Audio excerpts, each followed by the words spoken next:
Saat semua dokter menyerah, satu harapan terakhir datang dari arah yang tidak disangka. Inilah kisah nyata yang membuka mata kita, bahwa kuasa hanya milik Allah. Jangan lupa tekan like agar cerita ini bisa terus sampai pada akhir, dan semoga yang menonton mendapatkan keberkahan. Malam itu, gedung megah dengan lampu-lampu berkilauan di jantung kota tampak tenang dari luar. Namun di balik dinding kaca lantai tertinggi, terjadi kepanikan yang tak terlihat oleh dunia luar. Seorang pemudi yang baru saja berusia 25 tahun, dikenal sebagai CEO muda tercantik dan tersukses di tanah air, terbaring lemah di ranjang pribadinya. Ia bukan sekadar pengusaha biasa, namanya menghiasi sampul majalah. Kisah suksesnya menjadi inspirasi kaum muda. Hidupnya terlihat sempurna, kekayaan, kecantikan, kekuasaan. Namun malam itu, semua keanggunan dan kejayaan seakan sirna oleh satu kenyataan pahit. Tubuhnya rebah tak berdaya. Detak jam terasa begitu lambat. Nafasnya pendek-pendek, seperti ditarik paksa dari dada yang sesak. Matanya yang dulu tajam penuh wibawa, kini hanya sayu dan berat. Bahkan untuk sekadar membuka kelopak. Tangan-tangan dingin perawat dan dokter spesialis bergantian memeriksa, mencatat grafik, dan saling berbisik dengan wajah serius. Tekanan darahnya turun lagi. Kondisinya semakin melemah. Kita sudah coba semua metode. Bisikan itu terdengar seperti palu godam bagi keluarga yang menunggu di ruang sebelah. Sang ibu terisak, menutupi wajah dengan jilbabnya yang basah oleh air mata. Sang ayah, meski dikenal sebagai pengusaha baja bermental baja, kini tak mampu berdiri tegak. Getar di bibirnya tak bisa disembunyikan. Apa gunanya kekayaan jika pewarisnya terbaring di ambang maut? Apa artinya kejayaan jika darah daging sendiri tak bisa diselamatkan? Pertanyaan itu bergemuruh dalam hati semua yang hadir. Jam menunjukkan lewat tengah malam. Suasana makin mencekam. Dokter senior yang menangani, seorang ahli dengan pengalaman puluhan tahun, akhirnya keluar dari kamar pasien. Wajahnya muram, matanya merah seperti menahan beban yang berat. Kami sudah melakukan yang terbaik, katanya dengan suara pelan, nyaris bergetar. Kata-kata itu bagai pisau yang menusuk. Semua yang mendengar tersentak, seolah bumi berhenti berputar. Keluarga tak percaya. Apa maksud dokter? Bukankah tadi ada peluang? Tanya salah seorang paman dengan suara tinggi. Dokter hanya menggeleng, menundukkan kepala. Secara medis, tidak ada lagi yang bisa kami lakukan. Tubuhnya menolak semua obat. Kita hanya bisa berharap pada keajaiban. Hening. Ruangan itu mendadak terasa sempit. Harapan runtuh seketika. Tangisan pecah. Sang ibu terduduk, menatap kosong ke lantai. Bibirnya bergetar menyebut nama Allah dalam doa lirih. Tapi yang lain, masih terpaku pada fakta pahit. Semua dokter, dengan segala ilmunya, telah menyerah. Di dalam kamar, pemudi itu masih berjuang. Dalam lemah tubuhnya, dalam kabur pandangan matanya, ia seolah masih ingin menggenggam dunia yang dulu begitu mudah ia kuasai. Kenangan kejayaan berkelebat, tepuk tangan para karyawan, kilatan kamera, senyum penuh kebanggaan. Tapi kini, yang tersisa hanya suara detak jantung di monitor. Semakin lemah, semakin pelan. Bahkan peralatan canggih pun tak mampu menahan hidupnya tetap tegak.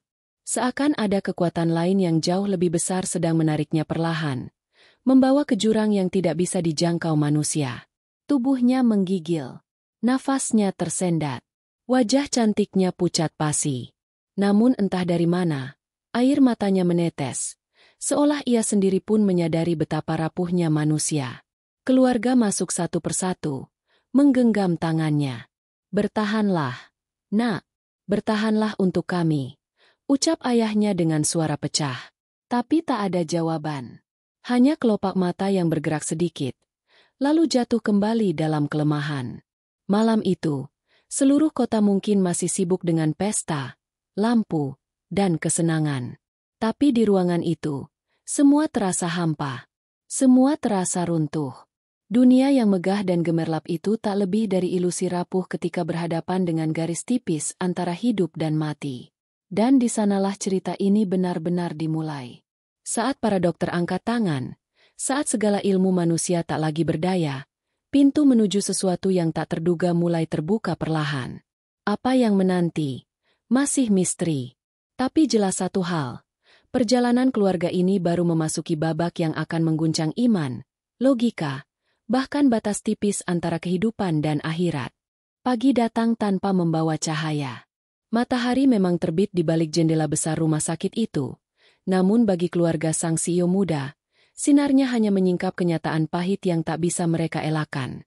Semalaman mereka begadang, menunggu di ruang tunggu yang terasa lebih dingin dari biasanya. Lantai marmer putih berkilau, namun tak mampu menghapus rasa hampa yang menusuk dada. Sang ibu masih duduk di kursi panjang, wajahnya pucat, mata sembab karena tangis yang tak berhenti sejak dokter menyatakan tak ada lagi yang bisa dilakukan. Jari-jarinya menggenggam tasbih kecil yang dari semalam tak pernah lepas.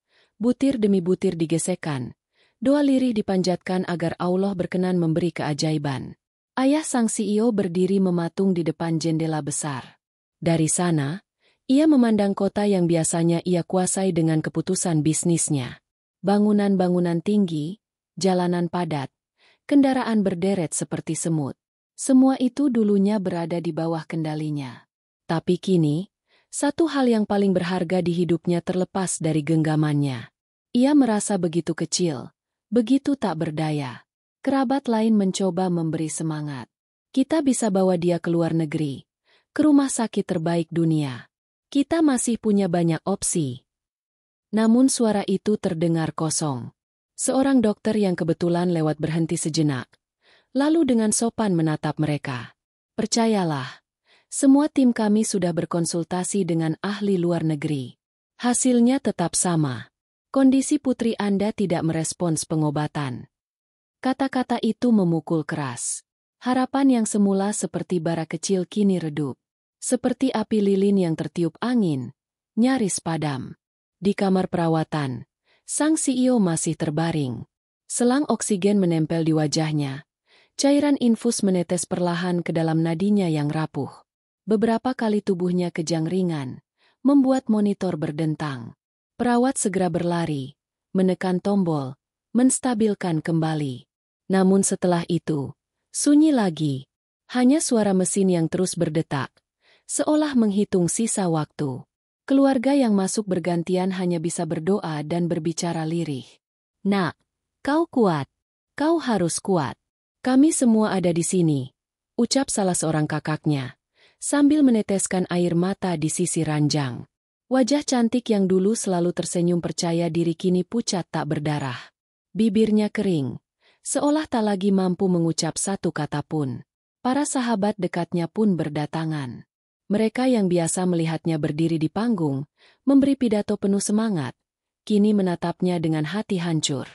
Tidak mungkin ini terjadi pada dia, bisik seorang sahabat, menutup mulutnya menahan tangis. Dia selalu kuat. Dia selalu menjadi inspirasi kita semua. Tidak mungkin dia menyerah. Namun kenyataan tak bisa ditolak. Setiap menit yang berlalu justru membawa isyarat yang lebih gelap. Kabar tentang kondisi CEO muda ini mulai menyebar keluar. Media mengendus, berita mulai ditulis, judul-judul sensasional terpampang di layar ponsel para kerabat. CEO muda ternama kritis, dokter angkat tangan. Keluarga panik, segera menginstruksikan agar semua akses media diblokir dari rumah sakit. Mereka tak ingin dunia luar menyaksikan rapuhnya sang pewaris yang selama ini dielu-elukan. Namun berita buruk tak bisa dibendung. Semakin lama, semakin banyak orang yang tahu. Doa-doa mulai berdatangan dari karyawan, rekan bisnis, bahkan pesaing yang dulu iri padanya. Semua menunggu keajaiban. Tapi tak seorang pun benar-benar percaya keajaiban itu akan datang. Di tengah kepanikan, beberapa keluarga mulai berbisik-bisik. Apa benar tidak ada jalan lain? Bagaimana kalau kita mencari pengobatan alternatif?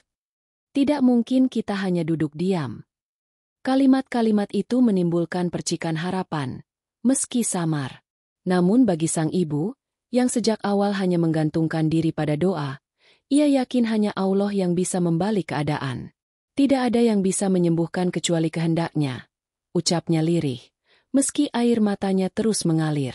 Detik demi detik terasa seperti tahun. Malam yang baru akan datang, dan kondisi sang CEO belum juga membaik. Bahkan, tim medis menyampaikan kabar terbaru, organ vitalnya mulai melemah, satu persatu. Mereka mencoba menjaga agar tubuhnya tetap bertahan. Tapi semua tahu ini hanya menunda sesuatu yang tak terelakkan. Ruangan rumah sakit yang dingin itu kini terasa seperti ruang tunggu antara hidup dan mati. Setiap orang yang keluar masuk hanya membawa wajah cemas dan lelah. Semua usaha sudah dikerahkan. Dokter terbaik, obat paling mahal, doa-doa tak henti. Namun, garis tipis yang memisahkan harapan dan keputusasaan semakin menipis. Malam berikutnya, keluarga berkumpul lebih dekat dari sebelumnya. Tak ada lagi pembicaraan bisnis. Tak ada lagi pertengkaran kecil antar kerabat. Semua menyatu dalam ketakutan yang sama, kehilangan sang pewaris. Sang ibu kembali menggenggam tangan putrinya, membisikkan doa, sementara sang ayah yang jarang terlihat menangis kini tak bisa menahan air matanya sendiri. Dan tepat ketika semua merasa kehabisan cara, sebuah ide berani, atau mungkin nekat, mulai muncul dari salah seorang kerabat. Sebuah usulan yang akan menjadi titik belok kisah ini. Namun sebelum itu, suasana di ruangan tersebut seakan membeku. Harapan yang tersisa begitu tipis, nyaris hilang. Tapi justru dari titik inilah arah cerita akan perlahan berubah. Malam itu, ketika harapan nyaris padam, keheningan di ruang keluarga rumah sakit pecah oleh suara seorang paman yang sejak tadi duduk menyendiri. Wajahnya kusut, matanya merah karena lelah. Namun dari bibirnya keluar kalimat yang membuat semua orang menoleh. Ada satu cara, mungkin terdengar gila, tapi kita tidak bisa hanya diam. Semua menatapnya. Sebagian bingung, sebagian penuh harap. Maksudmu apa? Tanya sang ayah dengan suara serak. Paman itu menghela nafas panjang, lalu berkata, di kampung, di Jawa, ada seorang dukun tua. Orang bilang, dia bisa menyembuhkan penyakit yang tak bisa ditangani dokter. Banyak orang sudah mencoba, dan berhasil. Ruangan hening. Kata, dukun, menggantung di udara. Menimbulkan campuran perasaan, ragu, takut, namun juga sebuah bayangan harapan samar. Sang ibu spontan menutup wajah dengan kedua tangannya, menahan tangis. Jangan kita larikan diri ke jalan yang salah, gumamnya. Tapi pamannya menegaskan, kita sudah coba semua cara. Apalagi yang tersisa? Kerabat lain mulai ikut campur. Ada yang langsung menolak, mengingatkan bahaya syirik. Ada pula yang diam-diam setuju karena rasa putus asa. Suara-suara bercampur, menciptakan ketegangan baru di ruangan itu. Sang ayah, yang dari awal berusaha tegar, akhirnya bersuara. Kalau memang ada secercah harapan, aku akan mencobanya. Aku tidak bisa hanya menunggu anakku mati. Kata-katanya menghantam semua yang hadir. Tak lama kemudian, paman itu menghubungi seseorang di kampung. Lewat telepon berderak, ia meminta sang dukun datang ke kota. Suasana jadi aneh, campuran antara harapan dan ketakutan. Tak ada yang tahu seperti apa orang yang akan datang itu, atau apa yang akan ia lakukan. Tapi satu hal jelas, keluarga sudah terlalu terdesak untuk menolak kemungkinan apapun. Hari berikutnya, menjelang sore, seorang pria tua akhirnya tiba. Penampilannya mencolok di tengah keramaian kota modern. Ia memakai kain lurik sederhana, sarung lusuh, dan tongkat kayu hitam yang usianya entah sudah berapa lama. Wajahnya penuh keriput, matanya kecil tapi tajam, seolah menembus siapapun yang menatap. Bibirnya tipis, selalu menyunggingkan senyum samar yang membuat orang sulit menebak apakah ia tulus atau menyimpan sesuatu. Ketika ia melangkah masuk ke ruang perawatan, udara seolah berubah. Beberapa orang keluarga spontan merinding. Bulu kuduk mereka berdiri. Ada rasa asing yang sulit dijelaskan. Seolah ruangan dingin rumah sakit itu menjadi lebih berat. Sang dukun menatap CEO muda yang terbaring lemah, lalu mengangguk pelan. Ya, ini bukan sakit biasa, katanya lirih. Kalimat itu membuat semua yang hadir menahan nafas. Apakah bisa disembuhkan? Tanya sang ayah dengan suara bergetar. Dukun itu tidak langsung menjawab. Ia menutup mata sebentar, menggumamkan sesuatu yang tidak jelas, lalu membuka matanya kembali. Jika kalian mau menurut, masih ada jalan. Beberapa orang keluarga saling pandang. Kata-katanya seperti menyalakan kembali api kecil di hati mereka. Namun sang ibu tetap menunduk, mengusap air mata. Mintalah pada Allah, bukan pada manusia seperti ini, bisiknya. Tapi suara itu tenggelam dalam hiruk-pikuk rasa putus asa yang semakin kuat. Dukun itu lalu mengeluarkan kantong kain kecil dari sakunya. Dari dalamnya ia keluarkan beberapa benda. Daun kering, botol berisi cairan keruh, dan batu kecil berwarna hitam pekat. Ia menatanya di atas meja kecil di samping ranjang, lalu duduk bersila, menutup mata, mulai merapal mantra. Suaranya rendah, bergetar, bercampur dengan bahasa yang tidak dipahami siapapun di ruangan. Beberapa menit kemudian, ia mengambil air dari botol itu, menyiramkan sedikit ke tangan sang CEO, lalu meniupkan sesuatu ke wajahnya. Anehnya, tubuh sang CEO yang sejak semalam tak bereaksi, tiba-tiba bergerak. Kelopak matanya bergetar, jemarinya sedikit menggenggam. Semua orang bersorak kecil. Wajah mereka berubah antara lega dan takjub. "Lihat, dia bergerak!" teriak salah seorang kerabat. Harapan yang sempat mati seolah kembali hidup. Mereka menatap dukun itu dengan mata penuh kagum. "Benar kataku, dia bisa," ujar paman yang pertama kali mengusulkan. Namun tidak semua merasa lega. Sang ibu justru menangis semakin keras. Hatinya bergejolak. Ia melihat perubahan itu, tapi juga merasakan ada sesuatu yang janggal. Cahaya di wajah putrinya yang pucat memang tampak lebih hidup, tapi tatapan matanya kosong, seperti ada sesuatu yang asing menguasainya. Sementara itu, dukun itu tersenyum tipis. "Ini baru permulaan," katanya pelan, menatap semua orang satu persatu. "Kalau ingin putrimu benar-benar sembuh, ada syarat yang harus kalian penuhi." Ucapan itu membuat suasana di ruangan kembali tegang. Harapan yang muncul tiba-tiba berubah menjadi ketidakpastian. Ada sesuatu yang tidak terucap, sesuatu yang terasa berat di balik kata "syarat" itu. Dan di titik inilah, arah cerita mulai meluncur ke jalan yang semakin gelap.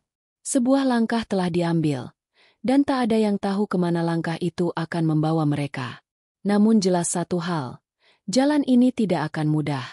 Sore itu, langit di luar rumah sakit meredup, seolah ikut menyembunyikan sesuatu yang tidak wajar di dalam ruangan. Hujan rintik mulai turun, menempel di kaca-kaca besar yang buram, dan angin berdesir membawa hawa dingin yang menusuk tulang. Di ruang perawatan yang seharusnya steril, kini suasananya berubah asing. Bau obat dan antiseptik bercampur dengan aroma aneh dari benda-benda yang dibawa sang dukun. Daun kering, minyak berwarna pekat, dan dupa kecil yang sudah ia nyalakan diam-diam. Asap tipis dari dupa itu melayang, perlahan memenuhi udara. Baunya menusuk, menyengat hidung, membuat sebagian kerabat batuk-batuk. Namun tidak ada yang berani menghentikan, karena semua pandangan tertuju pada dukun tua itu. Ia duduk bersila di dekat ranjang sang CEO muda, matanya terpejam, bibirnya bergetar merapalkan sesuatu. Suaranya rendah, dalam, bercampur dengan bahasa Jawa kuno yang hanya sedikit orang paham. Detik demi detik terasa panjang. Ruangan yang biasanya riuh oleh suara monitor jantung kini dilapisi bunyi mantra yang berulang-ulang, menimbulkan gema ganjil di telinga. Lampu ruangan sesekali berkedip, seolah terganggu oleh sesuatu yang tak terlihat. Seorang perawat yang masuk membawa obat tiba-tiba terhenti, merasakan hawa berbeda. "Ini ruangan apa?" gumamnya sebelum buru-buru keluar, takut mengganggu. Sang CEO masih terbaring, tubuhnya lemah. Napasnya naik turun berat. Dukun itu mengambil cairan dari botol keruh, meneteskan ke keningnya, lalu meniupkan napas panjang ke wajah sang pasien. Tiba-tiba tubuhnya bergetar keras. Monitor jantung berdentang tinggi. Garis grafik naik turun tak terkendali. Semua orang yang menyaksikan terpekik, setengah takut, setengah berharap. "Dia bereaksi," seru paman dengan wajah penuh keyakinan. "Ini pertanda baik," ujar kerabat lain. Matanya berbinar. Namun sang ibu justru semakin kalut. Ia menutup wajahnya dengan tangan. Air mata deras mengalir. Hatinya menolak apa yang dilihatnya. meski matanya tak bisa mengingkari. Bibirnya gemetar menyebut nama Allah, mencoba mengusir rasa takut yang makin menekan dadanya. Dukun itu semakin larut dalam ritualnya. Ia merogoh kantong kainnya, mengeluarkan batu hitam yang dingin berkilau. Batu itu ia letakkan di dada sang CEO. Anehnya, tubuh yang sebelumnya kaku mendadak melengkung, seperti ada energi tak terlihat menekan. Nafasnya makin tersengal. Beberapa kerabat berteriak panik, tapi dukun itu mengangkat tangannya, menyuruh mereka diam. "Tenang, ini bagian dari proses," katanya datar, dengan nada yang membuat orang tak bisa membantah. Asap dupa makin pekat, memenuhi ruangan dengan bau getir. Mata dukun itu terbuka, merah, menatap tajam ke arah pasien. Mantranya semakin cepat, semakin keras. Lalu dengan tiba-tiba, suara itu terhenti. Ia menarik napas panjang, kemudian berteriak lirih, "Keluarlah!" Seketika, tubuh sang CEO kejang hebat, lalu terkulai. Monitor jantungnya kembali normal. Suara, bip, berdetak teratur. Semua yang menyaksikan terperangah. Wajah-wajah muram berubah menjadi sorot penuh harapan. Seolah sebuah keajaiban baru saja terjadi. "Dia stabil," seru seorang kerabat. Matanya berkaca-kaca. "Allah Maha Besar," bisik sang ibu, walau hatinya penuh kebingungan. Tapi keanehan tidak berhenti di situ. Saat semua merasa lega, sang CEO tiba-tiba membuka mata. Namun pandangannya kosong, tak mengenali siapapun di sekeliling. Bibirnya bergerak, mengucapkan kata-kata tak jelas. Suara asing keluar dari kerongkongannya. Semua terdiam, bulu kuduk berdiri. Sang ibu menjerit kecil, memeluk jilbabnya erat-erat. Dukun itu tersenyum tipis, seolah puas dengan apa yang terjadi. Ia sudah tersambung. Namun untuk kesembuhan penuh, ada syarat-syarat yang harus dipenuhi. Katanya tenang, seakan hal itu bukan sesuatu yang mengejutkan. Kerabat yang sejak awal menaruh harapan padanya justru makin yakin. "Apapun syaratnya, katakan. Kami sanggup," teriak salah satu dengan penuh emosi. Tapi sang ibu menunduk dalam-dalam. Hatinya berontak. Ia merasa apa yang baru terjadi bukanlah pertolongan, melainkan sesuatu yang asing, bahkan menakutkan. Ritual itu berakhir saat dupa padam perlahan, menyisakan bau tajam yang menempel di dinding. Dukun itu beranjak, merapikan barang-barangnya, lalu berdiri tegak menatap keluarga. "Aku sudah membuka jalan," katanya lirih. "Tinggal kalian, mau lanjut atau berhenti." Ruangan kembali hening. Monitor jantung berdetak normal, tapi aura mencekam tetap menggantung. Semua yang hadir tahu, sebuah batas telah dilewati. Tidak ada yang bisa menghapus apa yang baru saja terjadi. Dan dari titik itu, jalan yang dipilih keluarga ini semakin jauh dari yang mereka kira. Ritual itu hanya awal dari sesuatu yang lebih besar, lebih berat, dan lebih gelap. Malam itu, setelah ritual aneh yang dilakukan dukun tua berakhir, suasana di ruang perawatan masih syarat dengan rasa takut bercampur lega. Monitor jantung sang CEO muda menunjukkan detakan stabil. Tubuhnya yang sebelumnya nyaris tak bereaksi kini tampak bernapas lebih tenang. Namun ada sesuatu yang tidak bisa dijelaskan. Sorot matanya kosong, bibirnya sempat melafalkan kata-kata asing, dan itu membuat sebagian besar keluarga terdiam, tak berani membahas. Mereka hanya saling berpandangan, mencoba meyakinkan diri bahwa semua baik-baik saja. Ketika malam semakin larut, sang CEO akhirnya tertidur dalam lelap yang tak biasa. Tubuhnya tampak diam, namun di balik kelopak matanya, mimpi itu datang. Ia seolah terlempar ke dalam dunia yang sama sekali asing. Sebuah padang luas, gelap, tanpa ujung, sunyi, hanya ada suara angin yang menderu seperti bisikan ribuan lidah. Kakinya menapak tanah dingin, tapi ia merasa tubuhnya ringan, seakan melayang tanpa kendali. Di tengah kegelapan itu, perlahan muncul cahaya. Bukan cahaya lampu, bukan pula api, melainkan sinar putih yang menenangkan namun sekaligus menusuk. Sang CEO menatap, matanya berusaha menyesuaikan.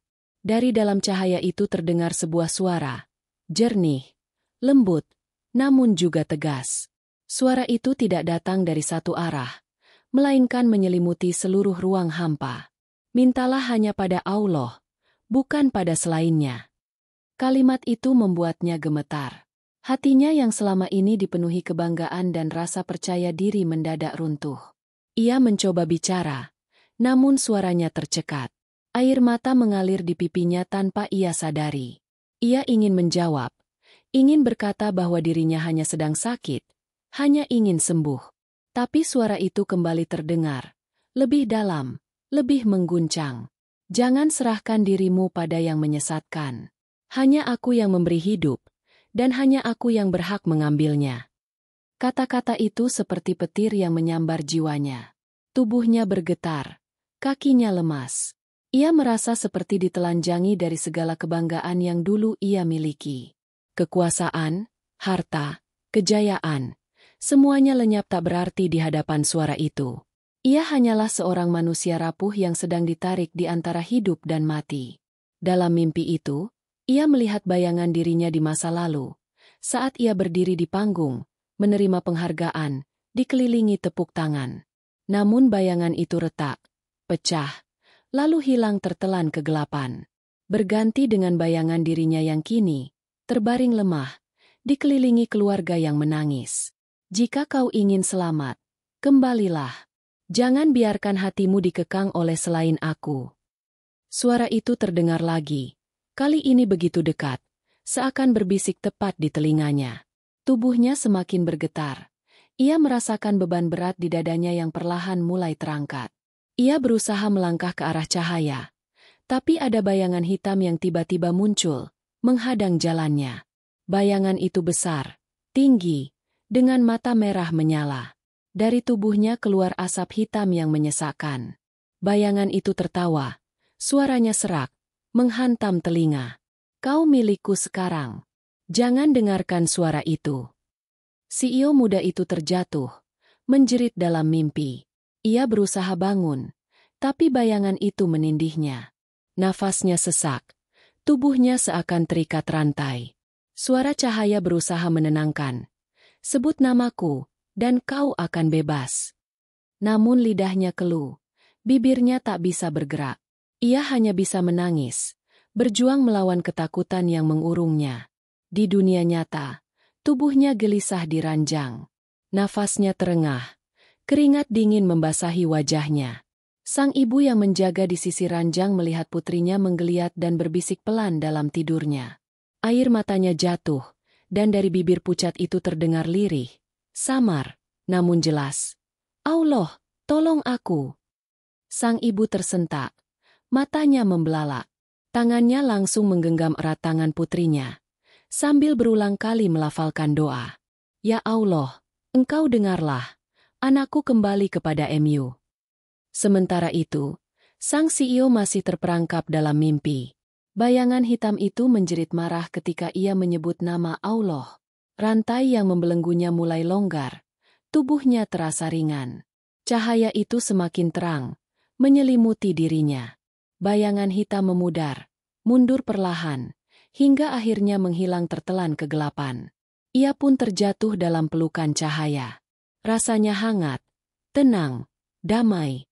Ia mendengar suara itu untuk terakhir kalinya sebelum terbangun. Jangan ragukan. Pertolongan hanya dariku. Saat mata sang CEO terbuka kembali, air matanya masih menetes. Ia menatap ke arah ibunya yang mendekap tangannya. Meski tubuhnya masih lemah, ada sesuatu yang berbeda di sorot matanya. Ketakutan bercampur dengan keyakinan yang baru lahir. Ia tahu, mimpi itu bukan sekadar bunga tidur. Itu adalah peringatan, bahwa hidup dan mati bukan di tangan manusia, apalagi makhluk selain Allah. Malam itu, meski tubuhnya tetap sakit, jiwanya telah diguncang oleh pengalaman yang tak bisa ia lupakan. Pagi yang dingin menyelimuti rumah sakit ketika sang CEO muda membuka mata. Wajahnya masih pucat, tubuhnya tetap lemah, namun sorot matanya berbeda dari sebelumnya. Ada sesuatu yang tersimpan, sesuatu yang tak bisa diucapkan dengan kata-kata. Ia menatap ibunya dengan tatapan sayu, lalu berbisik lirih. Ibu, jangan biarkan aku jauh dari Allah. Kalimat itu begitu mengejutkan. Sang ibu langsung memeluknya. Air matanya jatuh tanpa bisa dibendung. Namun di luar kamar, situasi keluarga justru semakin panas. Malam tadi, ritual dukun memberi secercah harapan. Mereka melihat sang CEO bergerak, stabil, bahkan sempat membuka mata. Sebagian besar menganggap itu bukti bahwa dukun benar-benar membawa jalan penyembuhan. Tapi setelah mimpi aneh yang dialami sang CEO, benih keraguan mulai tumbuh. Ayahnya, yang masih dikuasai rasa putus asa, berdiri di ruang tunggu dengan wajah keras. Aku tidak peduli apa yang kalian rasakan. Fakta di depan mata. Setelah dukun itu turun tangan, kondisi anakku lebih baik. Itu bukti. Kita tidak boleh berhenti sekarang, tegasnya. Suaranya memantul di ruangan, membuat semua orang terdiam sesaat. Seorang paman mengangguk setuju. Betul. Kalau kita mundur sekarang, berarti kita menyerah. Anak ini masih bisa diselamatkan. Matanya berkilat, penuh keyakinan pada cara yang ditempuh. Namun suara berbeda muncul dari bibir sang ibu. Dengan wajah sembab, ia berkata lirih tapi tegas, "Kalian buta. Itu bukan pertolongan. Itu hanyalah tipu daya." Putri kita berbisik dalam tidurnya, memohon kepada Allah, bukan pada dukun itu. Tidakkah kalian mengerti? Hanya Allah yang berkuasa atas hidupnya. Ucapan itu memecah keheningan. Beberapa kerabat menunduk. Hati mereka goyah. Tapi ada juga yang masih membela. Kalau memang hanya menunggu, sampai kapan? Kita butuh tindakan nyata. Bukankah Allah juga memberi manusia jalan lewat perantara? Suara lain menimpali. Pertengkaran semakin meruncing. Suara meninggi. Nada emosional bercampur dengan tangisan. Ada yang menekankan logika. Dukun memberi hasil nyata. Ada yang menekankan iman. Menyerahkan diri pada selain Allah hanya membawa kebinasaan.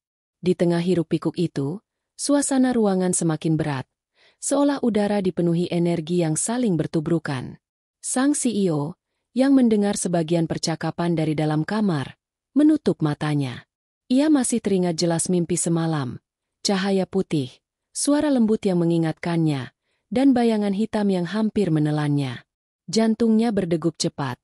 Tubuhnya lemah tapi hatinya gelisah. Ia ingin berteriak, ingin mengatakan apa yang ia alami, tapi suaranya masih terlalu pelan untuk didengar semua orang. Dalam keheningan kamarnya, ia berbisik kepada ibunya. "Ibu, jangan biarkan mereka mengikatku dengan hal yang bukan dari Allah. Aku takut. Aku benar-benar takut." Ibunya menggenggam erat tangannya, menahan tangis, lalu berkata, "Kau harus kuat, Nak. Jangan goyah. Apapun yang mereka putuskan, kita tetap memohon hanya kepada Allah." Namun di ruang luar, keputusan belum bulat. Sang ayah bersikeras melanjutkan langkah bersama dukun. Ia merasa tidak punya waktu untuk menunggu.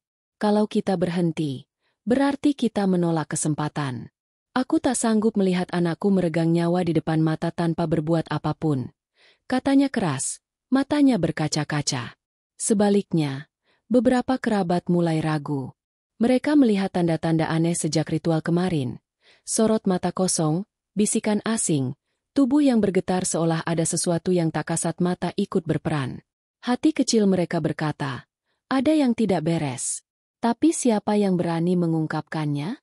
Siapa yang berani menentang kepala keluarga yang sedang dilanda ketakutan?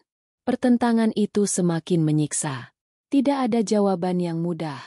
Setiap detik, kondisi sang CEO menjadi taruhan. Setiap keputusan bisa membawa hidup atau justru menjerumuskan mereka lebih jauh.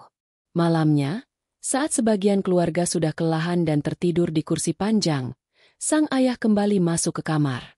Ia duduk di samping putrinya, menggenggam tangannya. "Ayah janji akan lakukan apa saja untuk menyelamatkanmu." "Apa saja?" katanya lirih. Air matanya menetes, membasahi tangan putrinya. Sang CEO menatap ayahnya dengan mata berkaca-kaca. Suaranya pelan, namun jelas. "Ayah, aku hanya ingin dekat dengan Allah. Tolong jangan biarkan aku terikat pada yang lain." Kalimat itu membuat sang ayah tercekat. Tangannya bergetar, matanya memerah.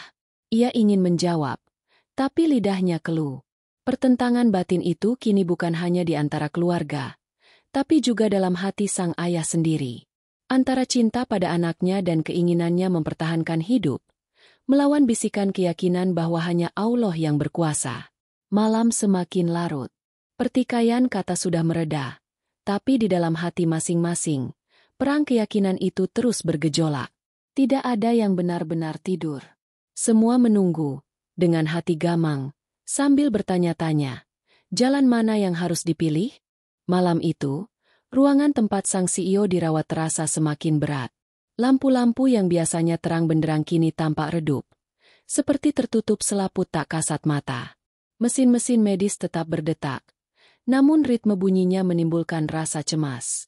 Suasana mencekam tak hanya dirasakan oleh keluarga, tetapi juga oleh perawat yang sesekali masuk lalu buru-buru keluar, seolah ada sesuatu yang menolak mereka berlama-lama di dalam. Setelah perdebatan panjang di antara keluarga, sang ayah akhirnya memanggil kembali dukun tua yang kemarin melakukan ritual. Pintu kamar terbuka, sosok itu masuk dengan langkah perlahan, membawa kantong kain yang sama. Matanya menelusuri seisi ruangan, lalu berhenti pada sang CEO yang berbaring lemah. Senyum samar muncul di wajahnya. Aku sudah bilang, ini baru permulaan. Jalan menuju kesembuhan belum selesai. Seketika, udara seolah membeku. Beberapa kerabat mengangguk penuh keyakinan, sementara yang lain merasa gelisah. Sang ibu menunduk, tangannya menggenggam tasbih, berzikir dalam hati. Ia tahu, sesuatu yang ganjil sedang terjadi. Dukun itu duduk bersila di lantai, membuka kantong kainnya.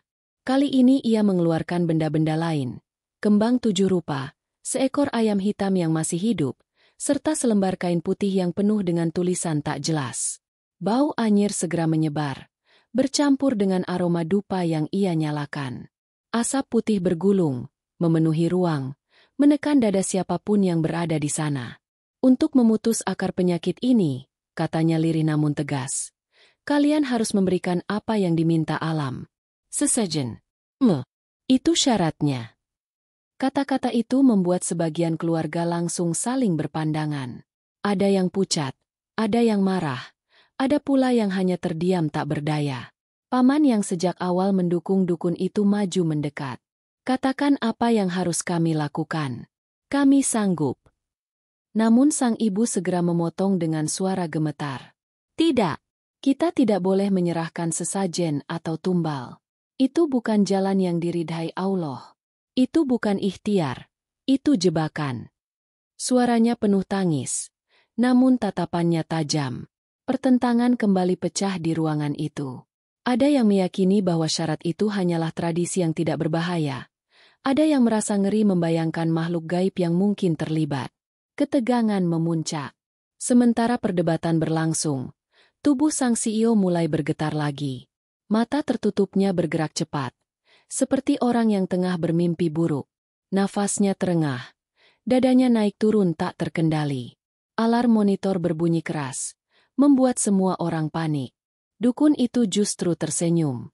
Ia menempelkan telapak tangannya di udara, tepat di atas dada sang CEO, lalu berbisik, "Tenanglah, dia hanya sedang ditarik oleh 2 dunia. Jika kalian tidak memenuhi syarat, ia akan pergi." Kata-kata itu seperti cambuk.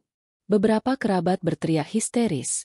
Sebagian lain memohon agar syarat itu segera dipenuhi. Sang ayah menatap putrinya dengan wajah hancur. Air matanya mengalir deras. Ia benar-benar terjepit antara keimanan yang diajarkan istrinya dan ketakutan kehilangan anak satu-satunya. Dalam keadaan setengah sadar, sang CEO menggumam lirih. Suaranya hampir tak terdengar. "Aku tidak mau tumbal." Bibirnya bergetar, namun cukup untuk membuat sang ibu yang duduk di sampingnya menangis semakin keras. Ia tahu, anaknya sendiri menolak jalan gelap itu. Namun suara dukun kembali menenggelamkan semua. "Kalau kalian menolak, jangan salahkan aku bila nyawanya tak bertahan. Aku sudah membuka jalan, tapi kalian yang memilih menutupnya." Tatapannya tajam, penuh ancaman halus. Ruangan semakin sesak. Asap dupa menebal, seakan ada bayangan hitam bergerak di antara kepulan itu. Beberapa orang mengaku merasakan hawa dingin yang menjalar ke tulang. Bahkan ada yang berbisik melihat sosok samar berdiri di pojok ruangan. Kekuatan yang tak terlihat itu kini benar-benar terasa nyata. Bukan sekadar ritual, bukan sekadar sugesti. Ada sesuatu yang hadir, menuntut, menekan, dan mengancam. Sang ibu menggenggam tangan putrinya lebih erat, terus berzikir dalam hati. Ia merasakan denyut lemah di genggaman itu, tapi juga sebuah bisikan tak kasat mata yang membuat bulu kuduknya berdiri. Sang CEO seolah sedang berjuang melawan sesuatu yang tidak bisa dilihat orang lain. Dan di tengah kekacauan itu, keluarga masih terbelah. Ada yang siap menyerahkan apapun demi kelangsungan hidup sang pewaris. Ada pula yang bertahan dengan keyakinan bahwa menyerahkan diri pada selain Allah hanya akan membuka pintu kehancuran. Pertarungan batin, ketakutan, dan tekanan semakin menyesakkan. Tidak ada jalan keluar yang terlihat jelas. Namun satu hal pasti, sejak malam itu, mereka semua tahu bahwa yang mereka hadapi bukan lagi sekadar sakit, melainkan sesuatu yang jauh lebih besar, kekuatan yang tak terlihat, yang menuntut nyawa sebagai taruhannya. Ketegangan di ruang perawatan mencapai puncaknya. Bau dupa masih menggantung di udara. Asapnya tipis melayang-layang, seakan menutupi cahaya lampu. Sang ayah berdiri di tengah ruangan. Wajahnya kaku, matanya berair. Sang ibu terduduk di samping ranjang, terus menggenggam tangan putrinya yang dingin. Dukun tua itu masih bersila di lantai, menatap mereka dengan tatapan penuh misteri, seperti menunggu keputusan terakhir. Di tengah kebisuan yang mencekik, tiba-tiba terdengar suara lantang dari pintu. "Hentikan semua ini. Jangan biarkan setan menipu kalian." Semua kepala menoleh. Di sana berdiri seorang ustadz yang dipanggil diam-diam oleh salah seorang kerabat yang sejak awal resah dengan ritual gelap itu. Wajahnya tenang, sorot matanya tajam, janggutnya rapi, dan tangannya menggenggam mushaf kecil. Suasana langsung berubah. Kehadiran ustadz itu seperti menghadirkan udara baru. Meski masih tegang, ada ketenangan yang perlahan menyelinap. Sang ibu segera bangkit, berlari kecil ke arahnya. "Tolong, Ustadz, anak saya, hanya engkau yang bisa membimbing kami. Bacakan doa untuknya." Ustadz itu melangkah ke dekat ranjang, menatap sang CEO yang tubuhnya gemetar, napasnya pendek-pendek. Wajah pucat itu tampak menderita, seolah ada sesuatu yang bersemayam di dalamnya. Sang ustadz menunduk, menepuk lembut bahu sang ibu, lalu berkata, "Tenanglah. Ingat, hanya Allah yang berkuasa atas hidup dan mati. Tidak ada penyakit yang tidak bisa sembuh bila Dia berkehendak." Dukun tua mendengus pelan. Tatapannya penuh sinis. "Ilmu manusia sepertimu tidak akan menolong. Apa yang kuikat hanya bisa kulepaskan." Suaranya berat, menekan. Namun ustadz itu tak gentar. Ia duduk di samping ranjang, membuka mushaf kecilnya, dan mulai melantunkan ayat-ayat suci dengan suara jelas, bergetar, dan penuh keyakinan. Bacaan itu bergema di seluruh ruangan, menembus asap dupa, memecah aura mencekam. Reaksi langsung terlihat. Tubuh sang CEO bergetar hebat, matanya terbuka setengah, tapi sorotnya kosong. Dari mulutnya keluar suara asing, serak, seperti bukan suaranya sendiri. "Hentikan, jangan bacakan itu." Semua yang menyaksikan terkejut, sebagian mundur ketakutan. Ustadz itu justru semakin mengeraskan bacaannya. Ayat-ayat suci mengalun, menabrak keheningan yang selama ini dikuasai ritual gelap. Sang ibu menutup wajah dengan jilbabnya, menangis sejadi-jadinya sambil terus menyebut nama Allah. Sang ayah berdiri terpaku, air matanya menetes tanpa ia sadari. Tubuh sang CEO semakin liar. Tangan dan kakinya bergerak tak terkendali, seakan ada kekuatan yang meronta di dalam dirinya. Suara asing dari mulutnya berubah menjadi pekikan marah, bercampur dengan rintihan sakit. "Berhenti! Kau membakarku. Ini bukan urusanmu." Kerabat-kerabat yang menonton tak kuasa menahan diri. Ada yang berteriak histeris, ada yang mencoba keluar ruangan tapi tak sanggup, seolah kaki mereka terpaku. Hanya suara lantunan doa yang terus mengalun, semakin kuat, semakin menghantam. Dukun tua berdiri, wajahnya memerah, Urat lehernya menegang. Kalian gila. Kalau terus begini, nyawanya bisa melayang. Aku sudah hampir berhasil, tapi kalian merusaknya, teriaknya. Namun tak ada yang menghiraukan. Semua terpaku pada sang ustadz yang tidak berhenti walau ruangan dipenuhi jeritan dan kekacauan. Perubahan terjadi perlahan. Dari tubuh sang CEO, keringat dingin mengucur deras. Matanya yang kosong perlahan menatap ibunya. Air mata jatuh dari sudutnya. Di sela pekikan, bibirnya bergetar, berbisik lirih. Allah, tolong aku. Ustadz itu berhenti sejenak, menatapnya, lalu kembali melanjutkan bacaan dengan lebih khusyuk. Kali ini suaranya tenang, namun setiap kata membawa getaran kuat. Suara asing dari mulut sang CEO melemah, berganti rintihan. Tubuhnya bergetar, lalu terkulai, namun napasnya kembali teratur. Keluarga yang menyaksikan meneteskan air mata lega. Sang ibu mencium tangan putrinya berkali-kali, bersyukur. Sang ayah, yang semula terpaku, akhirnya terduduk di lantai, menutup wajah dengan kedua tangannya. Namun ustadz itu belum berhenti. Ia menatap dukun tua dengan sorot tajam. Kebenaran dan kebatilan tidak akan bisa bersatu. Apa yang kau ikat dengan jin, Allah bisa lepaskan dengan kalamnya. Kata-kata itu menghantam, membuat wajah dukun tua berubah pucat. Tangannya yang menggenggam tongkat bergetar, seolah ada sesuatu di balik dirinya yang sedang goyah. Asap dupa yang sejak tadi menebal tiba-tiba padam, meninggalkan bau gosong yang menusuk. Ruangan yang sebelumnya mencekam mulai terasa lebih ringan, meski masih ada ketakutan yang menggantung. Malam itu, lantunan doa bukan hanya mengguncang tubuh sang CEO, tapi juga mengguncang seluruh hati yang hadir di sana. Mereka semua menyadari, ada pertempuran yang jauh lebih besar sedang berlangsung, bukan sekadar antara sakit dan sehat, tapi antara terang dan gelap, antara iman dan tipu daya. Dan pertarungan itu baru saja dimulai. Hening menyelimuti ruangan setelah lantunan doa ustadz mereda. Suara monitor jantung kembali stabil, tubuh sang CEO muda perlahan tenang, meski wajahnya masih pucat dan basah oleh keringat. Semua orang terdiam, napas mereka tersengal seakan baru saja ikut berperang. Namun mata mereka tak bisa lepas dari sosok dukun tua yang kini berdiri kaku di sudut ruangan. Wajahnya yang tadi begitu percaya diri kini pucat pasi. Matanya merah, sorotnya penuh kebencian. Tongkat kayu yang selalu ia genggam bergetar di tangannya.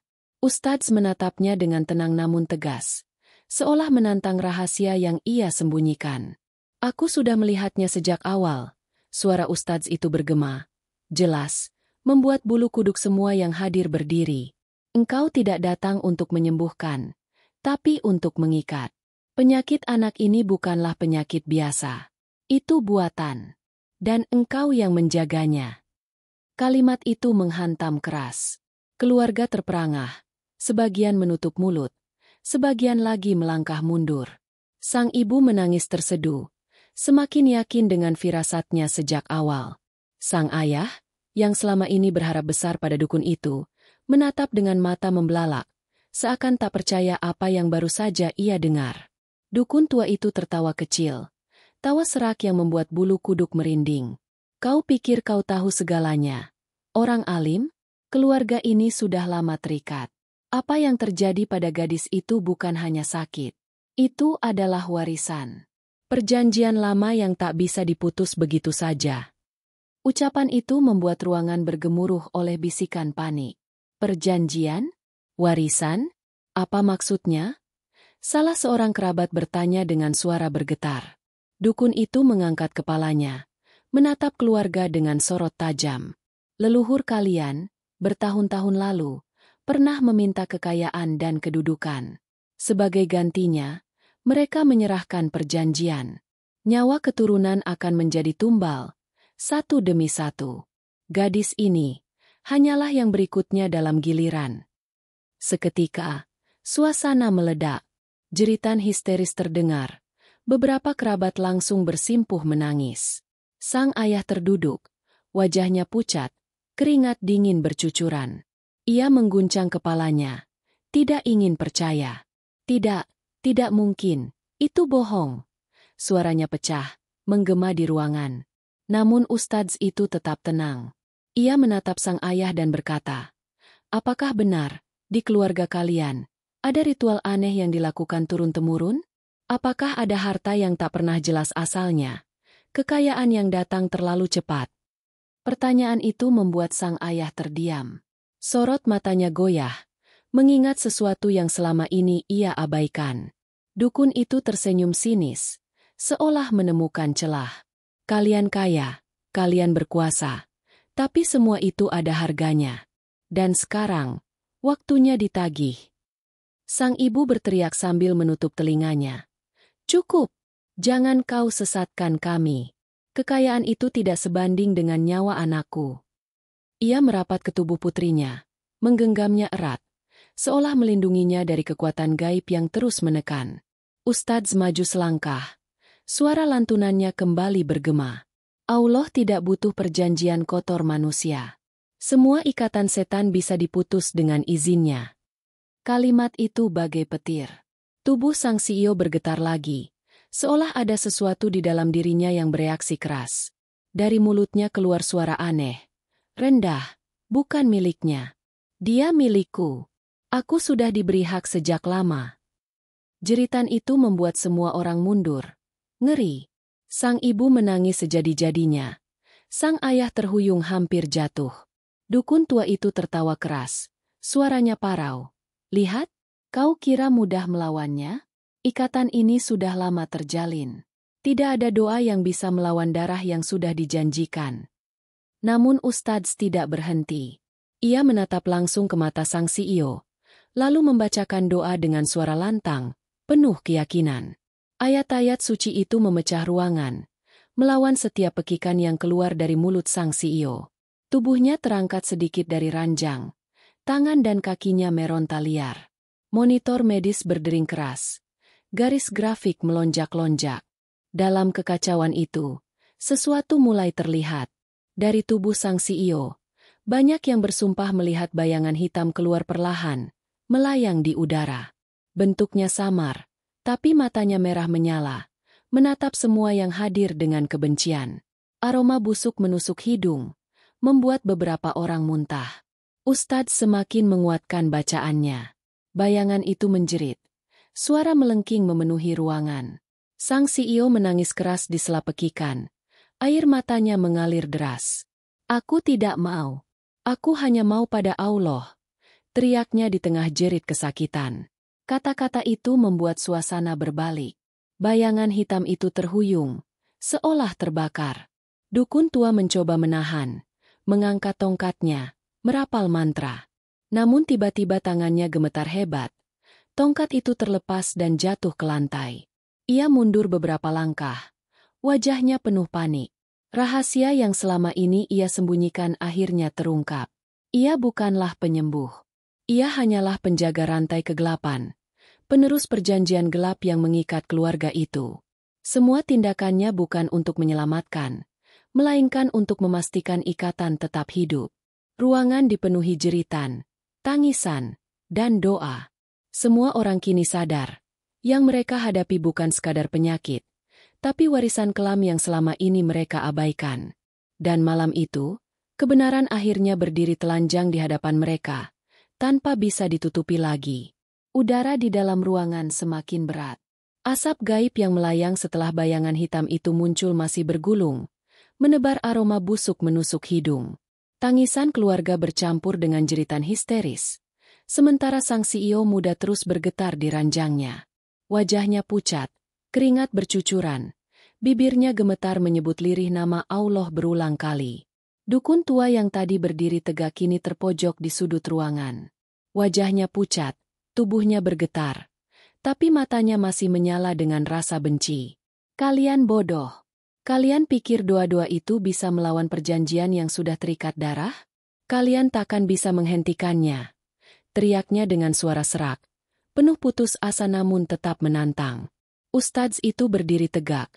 Mushaf kecil di tangannya terbuka. Sorot matanya dingin, penuh keyakinan. Ia menoleh pada keluarga yang ketakutan, lalu berkata lantang, "Tidak ada perjanjian yang bisa mengikat hamba Allah tanpa izinnya. Malam ini kita buktikan siapa yang sebenarnya berkuasa. Lalu ia mendekat ke ranjang sang CEO, menempelkan telapak tangannya ke kening gadis itu, dan mulai melantunkan ayat-ayat dengan suara yang bergetar namun jelas. Kata-kata itu menggema, memecah pekikan yang memenuhi ruangan. Setiap huruf seolah menjadi pedang yang menebas kegelapan, menembus jeritan makhluk gaib yang bersemayam di tubuh sang CEO. Reaksi langsung terasa. Tubuh sang CEO melengkung ke belakang, seakan ada kekuatan besar yang menolak keluar. Dari mulutnya keluar suara asing, parau, menjerit panjang.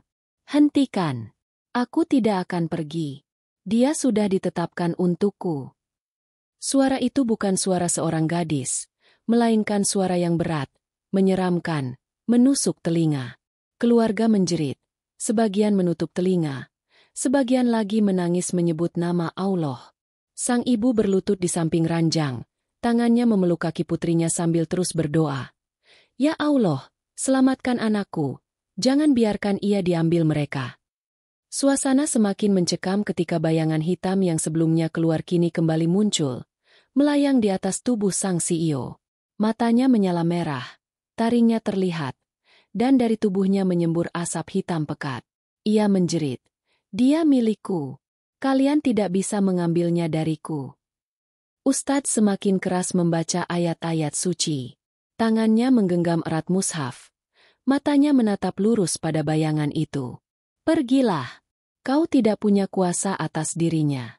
Semua kuasa hanya milik Allah." Suara itu menggelegar, membuat bayangan hitam itu terhuyung. Asapnya mulai terpecah. Suaranya melengking kesakitan. Dukun tua yang melihat itu berusaha mengangkat tongkatnya kembali, merapal mantra cepat-cepat. Namun tangannya gemetar hebat, bibirnya keluh, seolah lidahnya terikat. Ia jatuh terduduk, matanya panik. Tidak mungkin, kekuatan ini terlalu kuat. Gumamnya, wajahnya penuh ketakutan. Di ranjang, sang CEO menangis keras. Air matanya mengalir deras. Dan di sela jeritannya ia berhasil berteriak. "Aku hanya mau pada Allah. Lepaskan aku." Kalimat itu terdengar seperti tombak yang menusuk bayangan hitam. Makhluk itu menjerit lebih keras. Tubuhnya seperti terbakar oleh cahaya yang tidak terlihat. Ustadz mengangkat suaranya lebih tinggi. Bacaan semakin khusyuk. Setiap kalimat seolah mengguncang dinding ruangan. Bayangan itu menjerit panjang. Lalu tubuh sang CEO bergetar keras sebelum akhirnya terkulai lemas. Dalam sekejap, bayangan hitam itu hancur, meledak dalam asap tebal yang kemudian menghilang tanpa jejak. Ruangan mendadak hening. Hanya suara isak tangis keluarga yang terdengar. Sang CEO terbaring tenang, napasnya teratur. Wajahnya meski masih pucat tapi jauh lebih damai dari sebelumnya. Sang ibu menjerit bahagia, memeluk putrinya erat. "Ya Allah! Engkau mendengar doa kami." Sang ayah yang selama ini keras kepala akhirnya tak kuasa menahan tangis. Ia berlutut di lantai. Wajahnya basah oleh air mata. "Ampuni aku yang lalai. Aku yang menjerumuskan keluarga pada jalan gelap." Suaranya pecah, menggema di ruangan. Ustadz menatapnya dengan lembut, lalu berkata, "Allah Maha Pengampun bagi siapa yang kembali. Jangan ulangi kesalahan leluhur kalian. Ikatan itu sudah diputus malam ini, dengan izinnya." Dukun tua yang kini terpojok di sudut ruangan menatap dengan mata penuh ngeri. Tubuhnya gemetar hebat, wajahnya pucat pasi. Ia berusaha bangkit, tapi kakinya lemas. Tanpa bicara sepatah kata pun, ia berlari keluar ruangan, meninggalkan semua orang. Wajahnya penuh ketakutan, seolah ia tahu bahwa kekuatannya tak lagi berarti apa-apa di hadapan kuasa Allah. Malam itu, keluarga yang hancur oleh ketakutan akhirnya melihat terang. Mereka sadar, pertolongan sejati tidak pernah datang dari manusia, apalagi dari makhluk gaib yang menipu. Semua yang terjadi adalah ujian, dan kemenangan hanya datang karena mereka kembali memohon pada Allah. Sang CEO, meski tubuhnya masih lemah, membuka matanya dan berbisik dengan suara lirih. "Aku hidup, karena Allah menyelamatkanku. Mulai hari ini, aku tidak akan berpaling lagi." Tangisan bahagia memenuhi ruangan. Untuk pertama kalinya setelah hari-hari panjang penuh keputusasaan, mereka merasakan kedamaian sejati. Bukan karena ritual, bukan karena kekayaan, melainkan karena kuasa Allah yang memutus semua rantai kegelapan. Dan di malam itu, satu babak berakhir dengan penuh pelajaran, bahwa ketika semua manusia menyerah, hanya Allah yang tidak pernah meninggalkan.